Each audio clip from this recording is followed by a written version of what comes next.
Scott.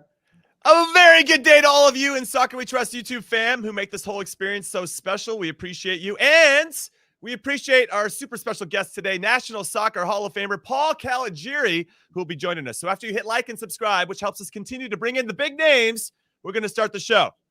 So do that right now. We're waiting. Okay, now let's do this. Yes. What is up, everybody? Welcome to Tony Meola's favorite podcast, In Soccer We Trust. I'm Jimmy Cream Cheese Conrad alongside Hollywood Heath Pearce and Charlie Chuck Wagon Davies. And today we're going to be joined by a former player who arguably scored the most important goal in U.S. men's national team history, Paul Caligiuri. And for those that don't know what I'm talking about, here's some context. Back in 1989 in Trinidad, we needed to win to qualify for our first World Cup in 40 years. And this guy hits a bombasso with his left foot off the bounce from 25 yards to help us win 1-0, and we book our ticket. But more importantly, I believe it was the catalyst for everything that followed. Had we not qualified in 1990, we could go on to say that I'm not sure we would host the World Cup in 1994. And then would Major League Soccer start in 1996 like it did, because that was a catalyst for the league starting domestically. And now I know there's a lot of what ifs here, of course, but what is not up for debate is that we're going to be talking to a living legend and National Soccer Hall of Famer. Before we bring him on, though, Charlie, do you think the guys from those 1990 World Cup teams and 1994 World Cup teams get the respect and love that they deserve? I don't. And you can understand where they're coming from, because they didn't have the resources that we have today. They didn't have the training facilities. And we've all, I think, can say we've touched a little bit of that. We've seen a little bit of that growing up. There's no professional league in this country. You had college soccer, then kind of what else? Even the level of college soccer, the level of coaching, what they had to sacrifice and do to get to those levels of competing in a World Cup, it's incredible. And I think we tend to kind of forget about those guys. And someone like me, who I love history, I'm a big fan of all of the players who came before me. You know, it crushes me when you know, you talk to certain guys and like, man, I'm forgotten. You know, they don't get these jobs of head coaches and technical directors and sporting directors. It's almost like, that was then, this is now. So I'm glad that we get to talk to players that helped build soccer in this country. And no one more important than Paul Caligiuri, Heath Pearce, because as I mentioned, the shot heard around the world that booked our ticket for the first World Cup in 40 years. Pretty significant. Do you agree with me that how important that goal was and how big of a catalyst that was for us to have the growth in the country that we have? Because it sounds pretty dramatic, but I actually think there's a lot of truth to it. I mean, look, I equate it to, what if the U.S. Going into 2018 would have actually gotten the result that they should have gotten, right? When you think about the failure of not qualifying for 2018, that was the success of that goal and bringing soccer to the forefront for the first time in a long time, catapulting sort of what I think was just a groundswell movement of what we're seeing now as the growth of the sport. So in every way, not to say that the U.S. qualifying was overly unexpected, but to have it come from a moment of brilliance, to have it come from something that goes down in history as probably one of the two or three greatest moments in U.S. soccer history is nothing short of unbelievable. So I'm excited to talk about it. Yeah, likewise. So without further ado, it's time to bring on a man whose photo I had up in my room as a kid, which I cut out from my Soccer America magazine at the time. He stands 5 foot 11 inches tall, weighing 174 pounds, played for UCLA, winning a national championship just like me. Then he went to Germany for close to 10 years before coming to help grow MLS when it first got started, most notably with the LA Galaxy. And during this time, he accrued 110 caps for the U.S. men's national team, only scoring 5 goals. But man, those goals were super important. He played in 2 World Cups in 1990 and 1994. Then he went on to coach, which has him now coaching and being the technical director for Orange County FC and UPSL, where he's the technical director, as I just said that, and the director of the UPSL women. But most importantly, he's the only player in U.S. men's national team history to ever have his own Pert Plus commercial, because his hair is just that glorious. It's the pride of Walnut High School, Paul Caligiuri! Paul, what's up, man? So my first question, great to see you as always. Which World Cup was cooler, 1990 or 1994? Man, I just want to go to a World Cup with. I want to go to a World Cup with you. This energy and Charlie Davies and Heath Pearce, you guys. I was a fan of all you guys. I mean, I'm a privilege to be here and honored. So hey, man, 94 World Cup changed everything, right? It brought the game to American soil, and it really exposed this sport to, sports fans, non-sports fans to a different level. And we haven't looked back since, outside of that little glitch that Mr. Heath mentioned a moment ago, but we won't count that. But, like I said, man, I was a fan of all you guys, and I'm a fan of the national team now, so go USA. Well, let's talk about right off the bat, most famously, you had an incredible career, over 100 caps, and a club career that spanned a number of high-level clubs, including, like Jimmy mentioned, with MLS as well as in the Bundesliga. But let's talk about that shot, right? We talk everything in World Cup qualifying most of the time is a blur to me looking at the past. But you have a moment in history that will never be forgotten. Now, for people who haven't seen the video, it's available online. But for you, what was that moment like, and what is it like for you now to know that it's sort of carried on in history as one of the biggest moments in U.S. soccer history? Well, you guys understand that, sometimes things happen in the game that are just so instinctive, but, those instinctive moments, of course, are just bottled up with so much energy, and it could be frustration that you turned into a positive or whatever it may be. And I just put everything into that. I mean, the opportunity presented itself, and, instinctively I did what I had to do. Unfortunately, that ball went in the back of the goal. But mind you, we're still in the first half. So, everyone had to perform in the second half. But I definitely had a feeling at halftime that the USA has got this. I mean, the team was just fired up at halftime in the locker room. And, it didn't come easy. I mean, Trinidad and Tobago was a very good squad at the time, with Dwight York, who is one of the top center forwards playing for Man United, and Russell Latipi. So we had our hands full, but certainly it was a big victory and a big moment for U.S. soccer, and we need to have more of those big moments. Well, Paul, I would say you're the perfect guest for the show, because this current group, a lot of them are going into their first World Cup. And so like you in 1990, it's the first World Cup for all of you. And you're thinking, man, what was that experience like? And then knowing that on the back end, the following World Cup, it's coming to the States, similar to this group. Mm-hmm. They know a World Cup is coming to this group. And what did that 1990 World Cup do for you as a whole to allow you to have success in 1994? Yeah, it's a great question. I mean, we get to the World Cup's one thing, but playing in the World Cup is a whole different story. And, right. A lot of things we learned along the way. But from a player standpoint, we get crushed in opening game. We lose 5-1. We get a red card, and it's the bounce back effect. It's the American way. I mean, we're not satisfied, and I wouldn't say any loss is positive, but the takeaway of losing in the second game against Italy in Rome, it was a 1-0 victory on their part, but it was a close 1-0 victory where a goal was saved by Walter Zenga off the line, the closing minutes. It could have easily been 1-1. But at some stage, the Italian fans, 80,000, they were doing the wave that came from America. They had this USA feel. And I just felt we grew up that day, and we were welcomed into the world of football, on that particular performance against Italy. And they appreciated that Americans can play this sport.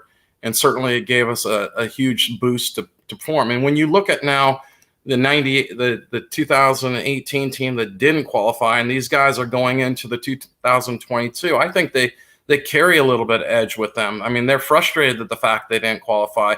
Certainly big time players that could have had a huge platform that could propel their careers even further. I think that is the American way too, where they're going to bounce back and they're going to come out hard. And I expect great things from this USA team come November. All right, we're speaking with National Soccer Hall of Famer and living legend Paul Caligiuri. But before we ask him any more questions, we want to let everybody know that we're a nominee for the Best Podcast category in the People's Choice Podcast Awards.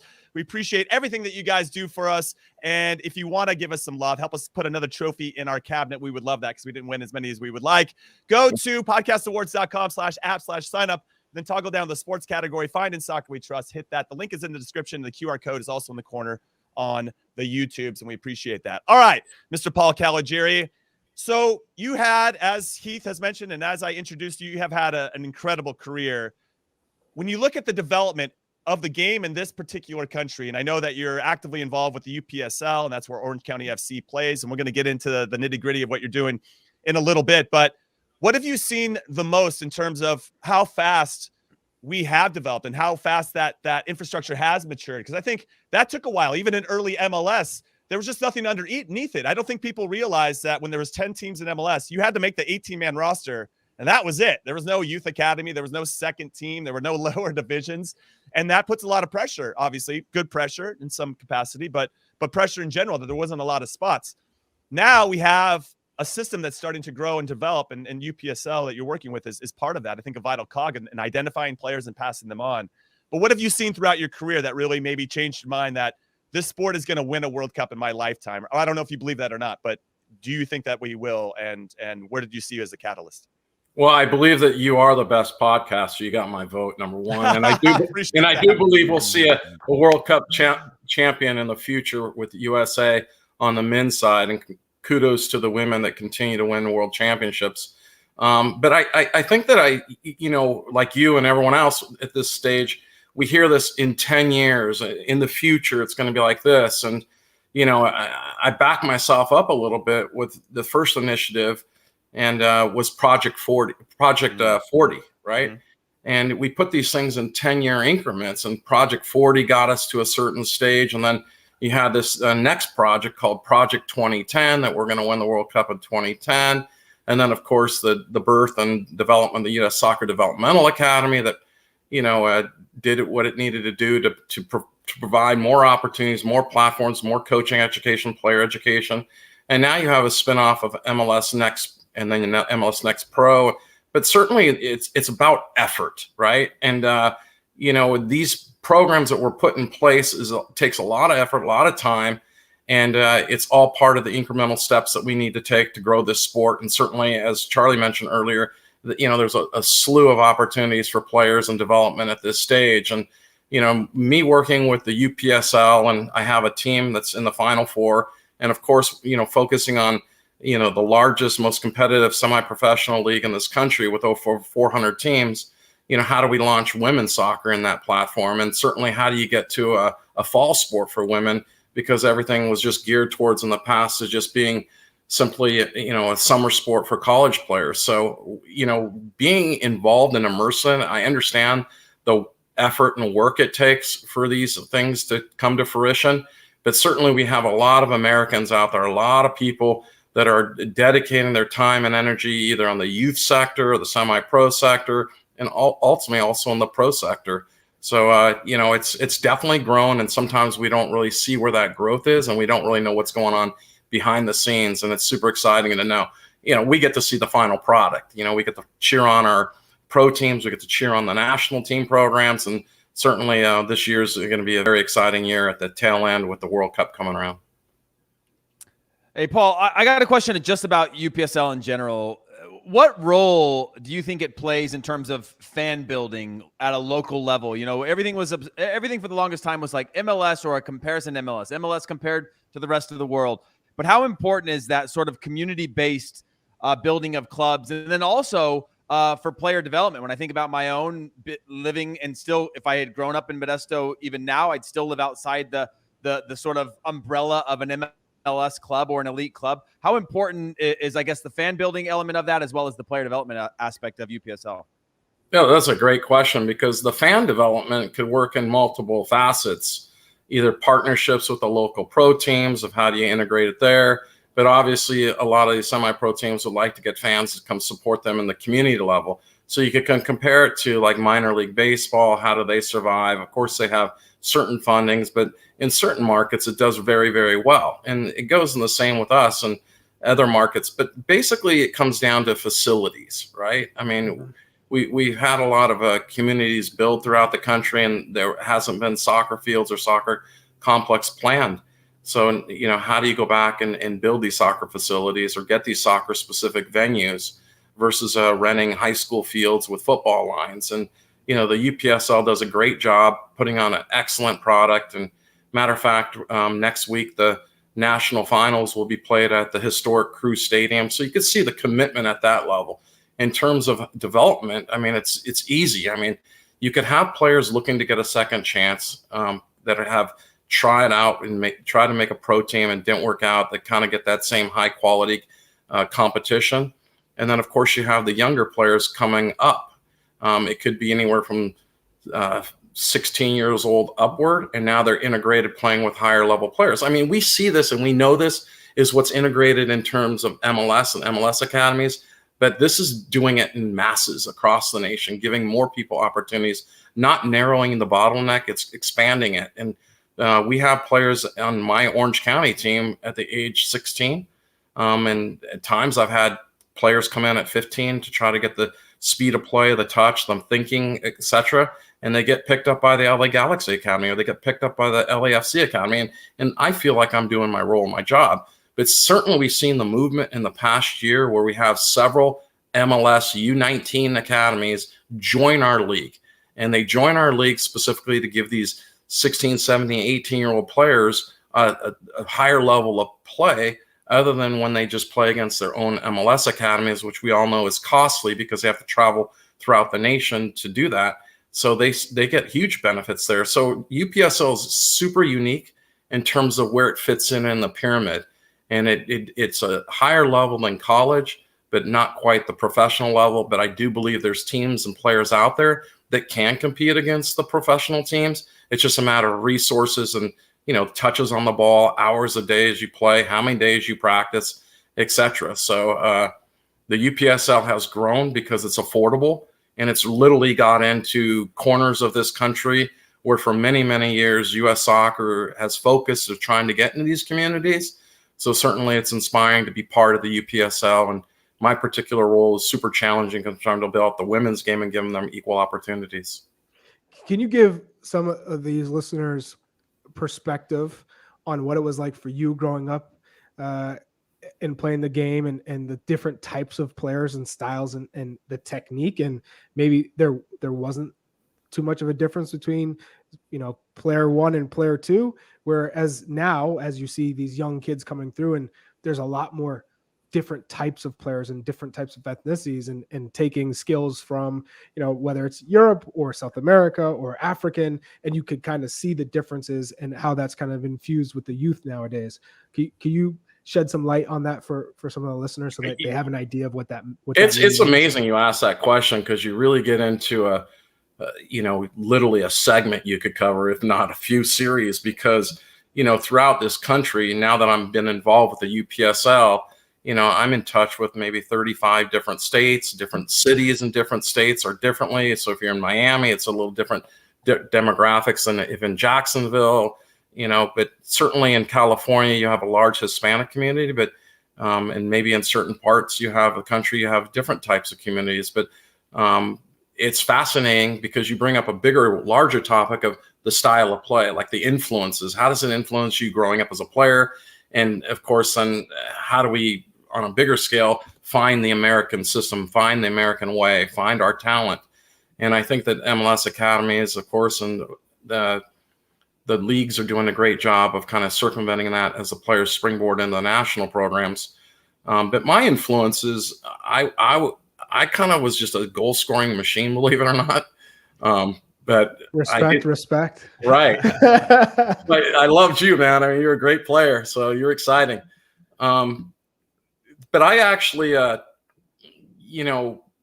didn't look back. I just wanted to play the game and looked for different ways to play it. So, certain things changed, but I found myself in an under 23 system the day I turned 16, where I got my driver's license. I saved money up, working a part-time job at a pizza place, being a dishwasher. I mean, getting a ride from a friend, riding my skateboard back from his house to my home just to save the gas money. And once I got that gas money and I shared a car with the family to get to the U23 practice, I sat on the sideline until I got on that field and until the coach said, "Hey, are you just a kid in the neighborhood?" And I said, "No, I live in Diamond Bar, California." He goes, "That's a long ways from here." And he goes, "What are you doing here?" And I thought to myself, like, "Coach, isn't it obvious? I mean, I'm the only one here other than your players." And finally I got to play and practice, and I made the team. I sat the bench. I got the courtesy 10 minutes. Next thing I'm starting the second half. And Next thing you know, I got the UCLA coach because there's UCLA players saying there's this kid that's 16 years old. He's playing for our U23 team. You got to take a look at him.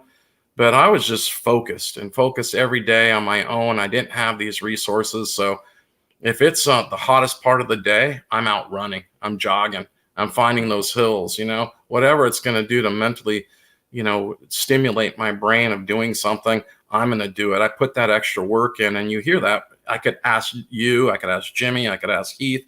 And that is kind of the connecting tissue that makes us unique in terms of how did you get there? It's the extra work, Is it, visually practicing your autograph because you want to be a pro someday when you're 13 years old and dreaming, all the way to sit there and putting the extra work in that you need to do with touches or fitness or whatever it may be. But I did get my break somehow, and I found myself at Hertha Zehlendorf at 15 years old. I did a semester and a bit my freshman year in high school, and once I got exposed to the international game and the German Bundesliga, I said, that's where I want to be, and I'm going to make it. I don't know how I'm going to do it. There wasn't really a clear path, but I just believed I could. And at 18 years old, the unique thing is, because apparently I coached Jimmy, and that's what made him a great player. Take full credit, Paul. Take full credit. Turn you loose, right? Yeah. I went to one of those ODP, Olympic Developmental Program tryouts, but it wasn't a tryout. It was invited with 36 players, and I actually kind of snuck in there because I knew that 2 of my teammates were invited, and they had to narrow the squad down to 18 players, right? And I was in line, and then I told the ladies at the check-in that my name wasn't on the list. I could sign it. I just turned 18 a week ago, the liability form, and eventually they needed a defender, and I never played 1 minute of my life defender. And literally, they let me practice and play. I made the state team, and I eventually made what is the U20 national team as the captain. And that's where I spent 15 straight years of my career devoted to the U.S. national team programs. And that was a long journey because every one of you guys know that the difference of playing on your national team, and be it the 15s, 17s, the 20s, the Olympic team, it doesn't go based on your contract length. It goes based on how you perform that day. Yep. And I went through a lot of coaches, so it was a matter of just proving myself every day. And yeah, there's players that came in and left, and you're always battling for your position, but trying to find the cohesion with your teammates to be successful on the field. So that was a big segment of my life, and I'm so grateful that I had this experience as I have. And certainly, today with all the opportunities and resources, I think it still comes down to how the team comes together as one. And of course, the energy they have when they step on the field of that, the desire, the devotion, the will to win, And I think we could all look back. It's like go play 5v2 and you're trying to win 5v2. It's go for a jog. You're going to be the fastest one to jog, whatever it is, ball juggling. I'm going to score the most. And those are the players you want ultimately to be on the field for you. The guys that want to win no matter what, be it practice or be in the games. Well, Paul, I'm glad you're here because you're reinforcing a lot of the themes that we talk about ad nauseum. And a lot of the things, too, that we discussed when we're talking about player development is that everybody's looking for a shortcut. And the trick is there are no shortcuts. You can't skip any steps. And it seems like you had a very similar path to Heath and Charlie and myself and amongst any other players that got to the pro level, national team level. There's always that, as you said, that connective tissue that keeps it all together. So I kind of got 2 questions here. One, you played in a 1986 UNICEF FIFA All-Star game. You were the lone American representative. Diego Maradona was out there. Platini was out there. I want to hear a little bit more about that and just you finding yourself on that field with all those big names and how you handled yourself and how do you maintain your confidence, despite knowing that these guys were living legends themselves. And then kind of just to go off of what you just said, how difficult is it for you to coach? Because I run into it sometimes too when I coach at the USL League 2 level, where I have a tough time relating to the players that don't have that same mentality, haven't established those habits and disciplines and beliefs that they say they want to be pros, but they're not doing any of the actions to back that up. So I kind of had to every single thing that they have to do it right. Like they're not giving 100% effort. it's crazy to me. Oh yeah, I want to be a pro, and then they don't show up for practice, and when they're at practice, they're not trying to win the 5v2s. They're not trying to win the. It's just like it's too casual for me. So I kind of wanted to know what you did to try to relate to those players who are obviously gifted and talented, but maybe lack a little bit of that professional discipline or professionalism to get to that next level. So for the many young viewers, fans listening in and watching, in '86, I believe Diego Maradona was the best player ever. And to find myself, on the same team as him was like, what's going on? So the game was played at the Rose Bowl in Pasadena. Yeah. And because it was played on American soil, the U.S. Soccer Federation begged, scratched, and clawed to get an American representative into that game. Well, everyone knows that, we didn't have a team in the '86 World Cup in Mexico. So this is an all-star team. This is, basically Europe versus the rest of the world. And here we are playing an all-star game. So why is an American player going to be a token player to be in there? But I was probably so eager and naive, looking for any chance. I didn't really pass through my head, but certainly, standing with the Brazilians and the Argentines and, Bora Milutinovic, who ultimately became our '94 World Cup coach, was the assistant coach. And, it's an interesting story because you asked, because I'm a token player, but as the game's going, it's 2-0 for the other team. And I'm looking, there's like 20 minutes, 30 minutes left in the game. And I'm literally at the end of the bench by the water cooler, leaning back, looking at Bora, like putting my hands like, hey, dude, what about me? Yeah. What about me? And I literally want to go on the field because I want to make a difference. And I'm no good sitting on the bench. So I forgot about the 90,000 fans. I forgot about it's a World All-Star game. I didn't care if Maradona was there. It's my team, right? And it goes back kind of in lines of what we've been talking about. So ultimately, I got on the pitch. And one sidebar I want to say is Diego Maradona shows up for the game. He doesn't show up for the day before, the dinner, or whatever it is. He shows up for the game, and the respect the players had was amazing. And his locker was right next to my locker. And now don't shake, act cool, don't act like no big deal. But after the game, right, I had to wait a minimum of an hour in the locker room just to get to my clothes. I mean, he was swamped by the media, rightfully so. And I just sat back and say, this is a world I want to be in, with the friendships of the players, to the unity, to the, this ball unifies all of us, Did you connect with it? Did you connect with anybody? Like, do you have any conversations or take anyone? I don't even know if they had phone numbers. Yeah, so I sat at dinner with Beckenbauer. Do you remember Falcao, if that's a name from the blast from the past? Yeah, of course. So he was Dr. Falcao, and you had Hugo Sanchez from Mexico. But these guys took interest in the American game. They were so curious about the development of the game. Where is it going? And mind you, we had the heydays were in the late 70s, early 80s, and then the league got defunct, and then we were left with a blank slate there for a while. So, I imagine today. But Diego Maradona showed up to my 100th cap, and we were playing in the '95 Copa America down in Uruguay, and we were playing against Argentina, which at that stage we had never beaten before. So I'm playing literally on the border to Argentina, with all Argentines fan, my 100th cap, a big to-do thing. All the Uruguayan fans that were supporting us up to that stage had bailed out. I mean, it was all Argentine fans.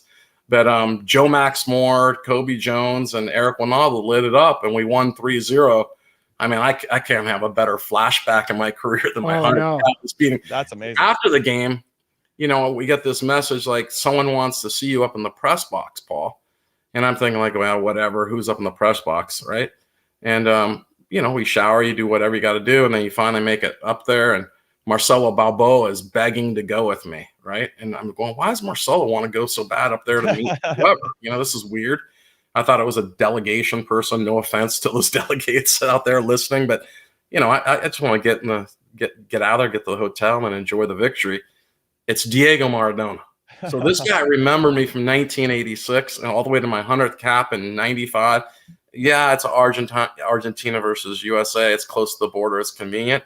But dude, what an honor, man! Wow, that's amazing. So you were pen pals. You were pen pals. Right? I was a fan of his. I was a fan. Yeah. So then I going love back that. to, what you had mentioned about the attitude, I guess the segue is to the players at this level. How do you coach them? How do you motivate? How to inspire them if they don't have the winning attitude?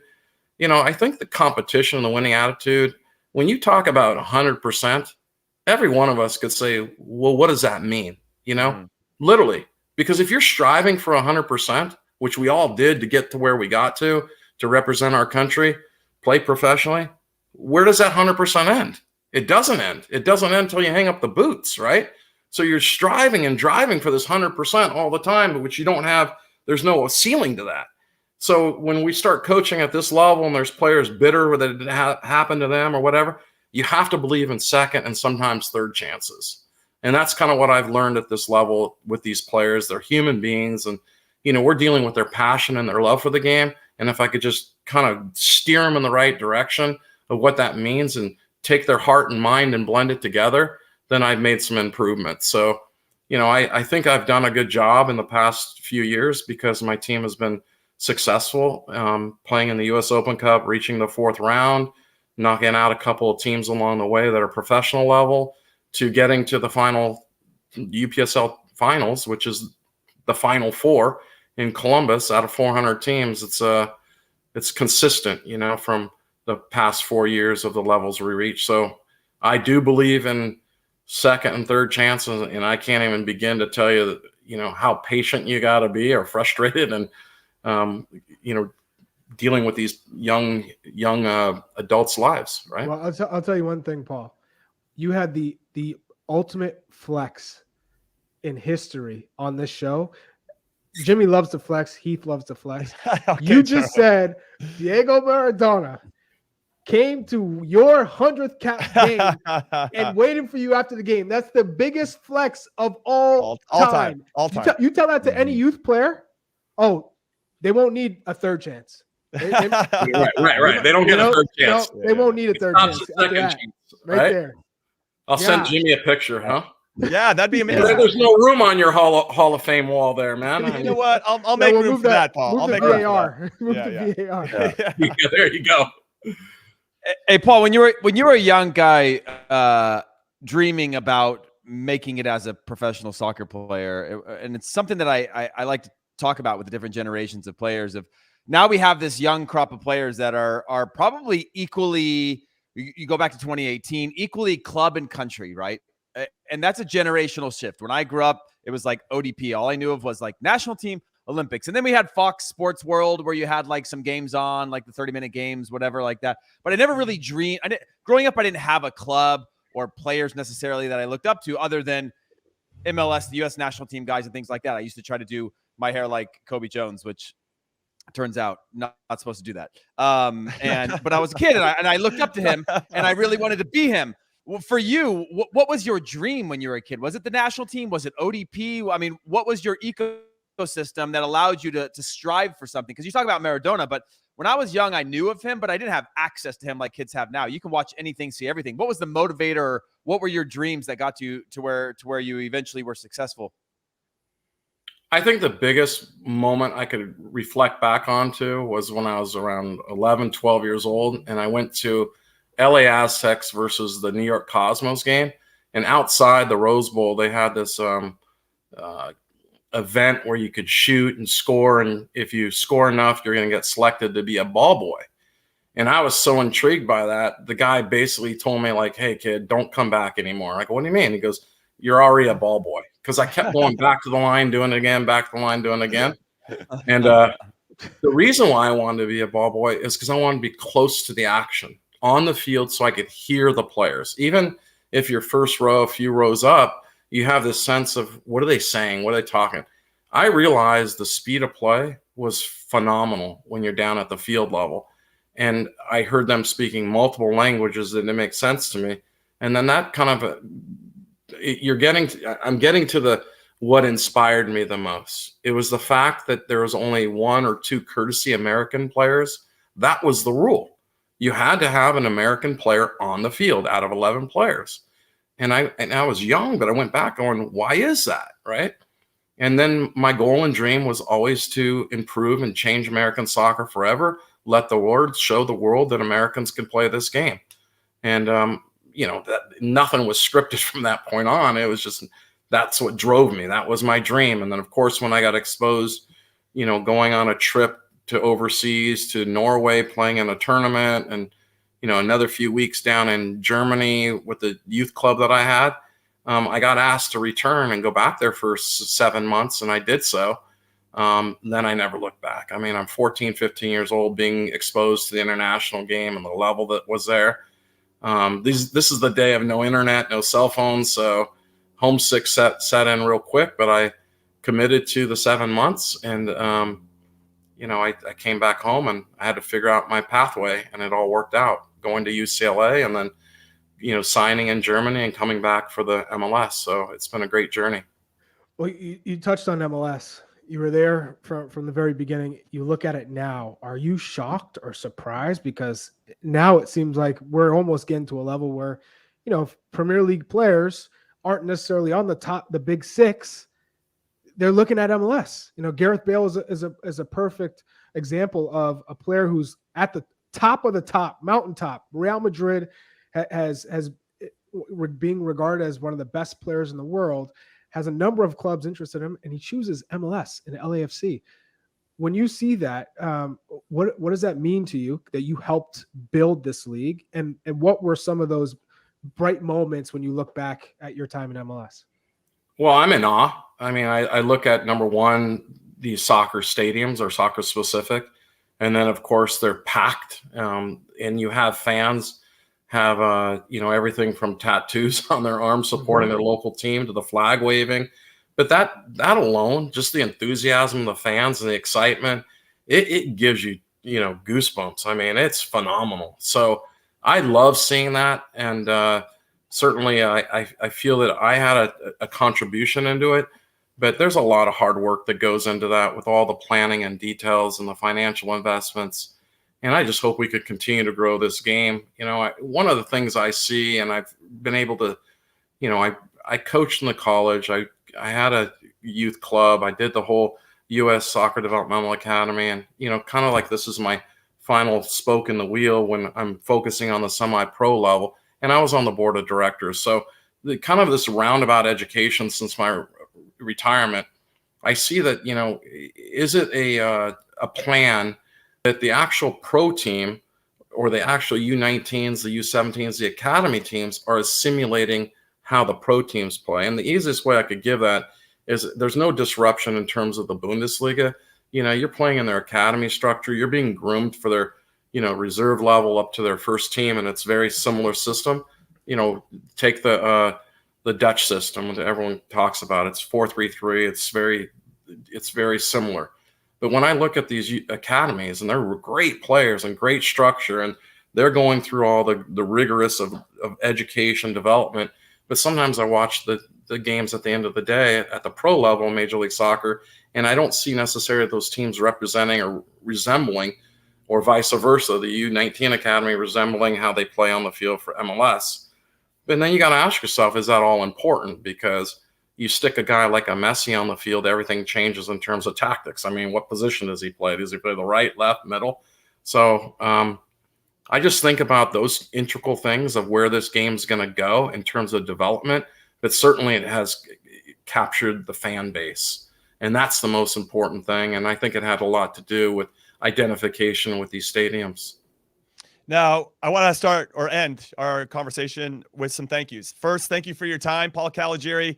Second, thank you for everything that you've done to actually give me, Charlie, and Heath the possibility of playing domestically. Whether you want to accept that responsibility or not, we're going to give it to you. We're going to bestow that honor upon you for everything that you've done. You've been influential and impactful to the growth of the game in this country. And then also a big thank you for your continued influence. There are some guys that I think want to give back, but don't always know how to give back once their careers are over. So we thank you for everything that you're doing, especially to the UPSL level and trying to inspire the next generation to be better than we ever were. So that is awesome. And it's been a big thrill for all of us to have you on. Last question though. This is part of the tradition when we have any guests on that have played.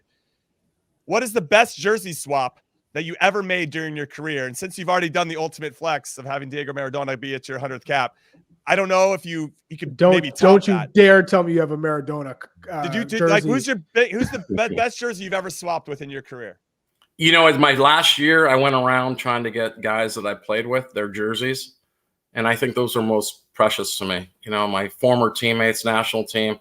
So be it a New England Revolution jersey from Alexi Laws, a Kobe Jones jersey, a Marcelo Balboa, or whatever it may be. I mean, these guys are the old school guys. I love it. But on that note, I want to say thank you to you, Jimmy, and Charlie, and Heath. You guys continue to build the game in different ways. You guys were exciting to watch, and you guys had a big part in this growth as well. So I appreciate those kudos and kudos back. Paul Caligiuri, anytime you want to placate our egos, you're welcome to come on the show. Absolute legend, everybody. Give it up for Paul Caligiuri. Make sure you watch the UPSL Final Four. It's happening August 5th and August 7th in Columbus. It's at the UPSL YouTube page. And we have Orange County FC taking on Dodge City Toros in one semifinal, and Queensboro FC taking on Beeman United in the other. We wish you the very best, Paul Caligiuri. We hope you come back champions from that competition. Thank you so much, you guys. Take care. There he is, Paul Caligiuri, everybody. Yeah, we're going to take our first and only break of In Soccer We Trust. When we come back, we're going to break down that interview from the man, the myth, the legend, Paul Caligiuri. Don't go anywhere. You ready? They're coming. Hang on. Showtime.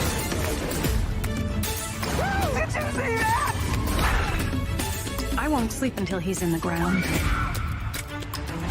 Go, go, go, go! What are you waiting for? I'm jumping out a window! Oh, sorry. Good luck.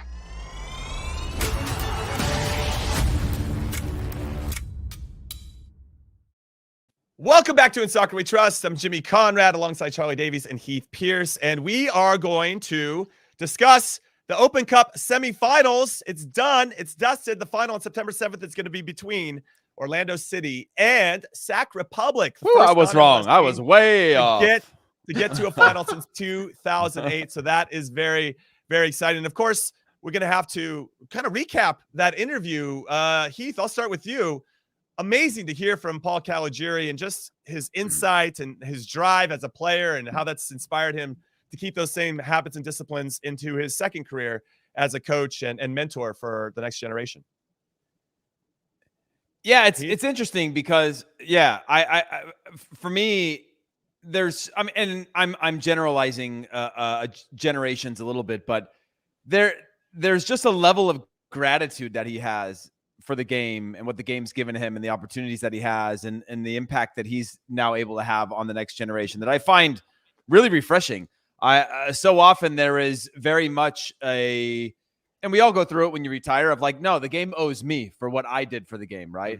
First. And then you go through this process of like, where do I find my place? And then you quickly realize that the game doesn't love you probably as much as you loved it back at a certain time. And you got to figure out where you fit in, whether that's in broadcast, coaching, front office, whatever. There's a million jobs in the sport now, by a large part from the people that laid the foundation. But for me, that gratitude that he has, it was just continuous. I was just sort of at first kind of like, is he playing the game a little bit, doing a little bit of a PR, but he just has this general love for what the game has provided him and a gratitude for what he's been given and his ability to give it back that I find more rare than anything.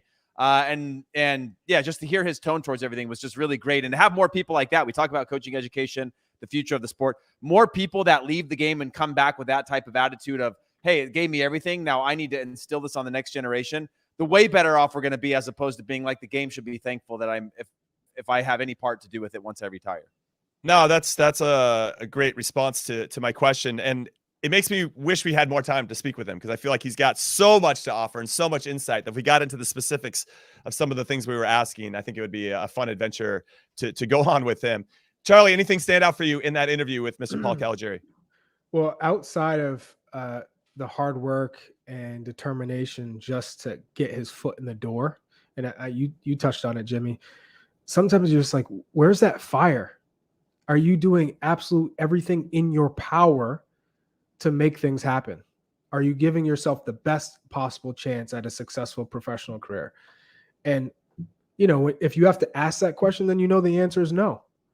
And so a guy like Paul Caligiuri who can say, hey, I used to have to skateboard, 4 miles to a friend's house and then,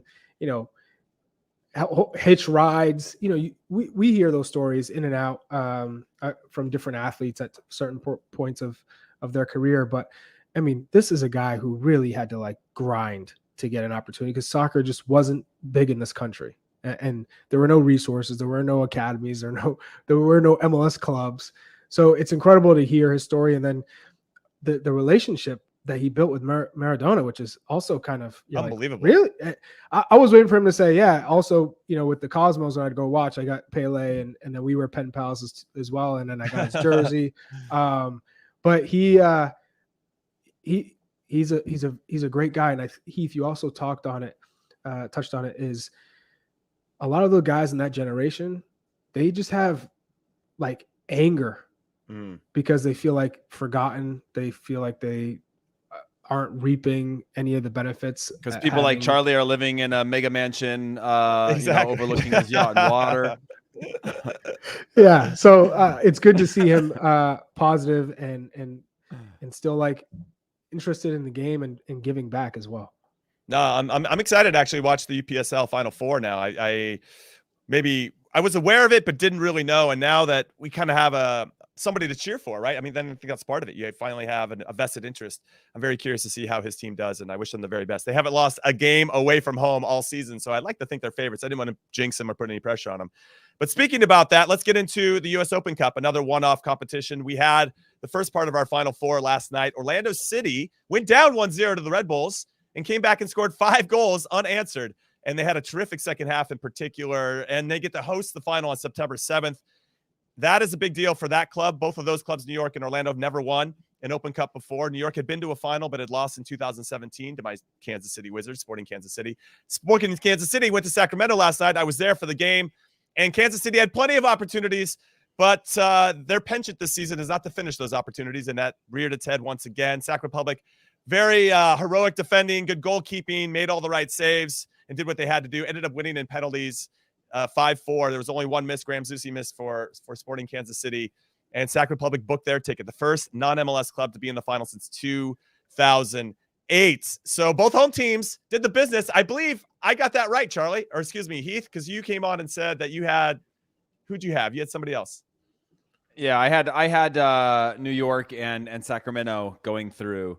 And for a brief period, I was right, Jimmy. Big miss. For a brief period, I was right. But look, I mean, it's an incredible thing. And while we are all MLS alum, I love a disruption to a system, and I really do hope that while I think it'd be great for Orlando and their history, young history as I guess not that young of a history of a club now for Major League Soccer age, but.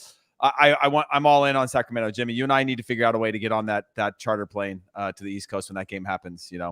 Or Orlando, I'll be there. So you're gonna be there. Okay, yeah, listen. So Todd Donovan, who we had on the show last week, and is a friend of ours, and we played with and against him for many years. He's the president of Sac Republic. He got me amazing tickets last night, and I think we could talk our way into that. I think we could talk 100%. Our way into some seats. Yeah, we got to make that I'll happen. also say this, Jimmy, since you are the resident Kansas City Wizards Sporting KC alum. What happens now? What's next? What does this mean for Peter Vermees? Because we all know Vermees is a legend. He's done it forever. He's helped win this club. He's put this club on the map, really.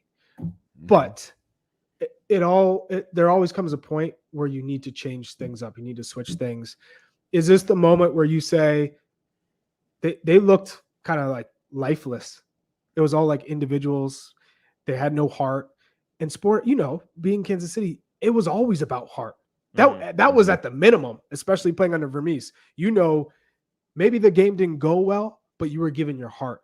So if they're lifeless, is basically what it was yesterday, is this the time to remove yourself as coach? Do you stay as sporting director? Like what happens? How do you move forward? Because things need to change drastically. It's not just player selection.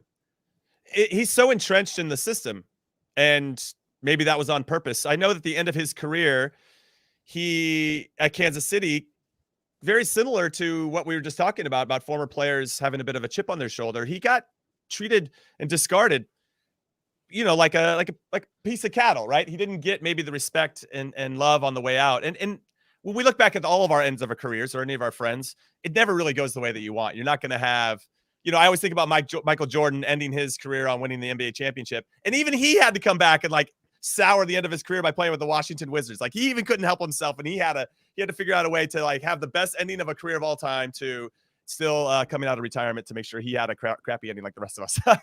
But that's the thing. It's very rare, but you don't have to end in that like mentality. Or you don't have to make other people end that way. If Peter Vermees left right now, if Peter Vermees left right now, it is a full-blown success story.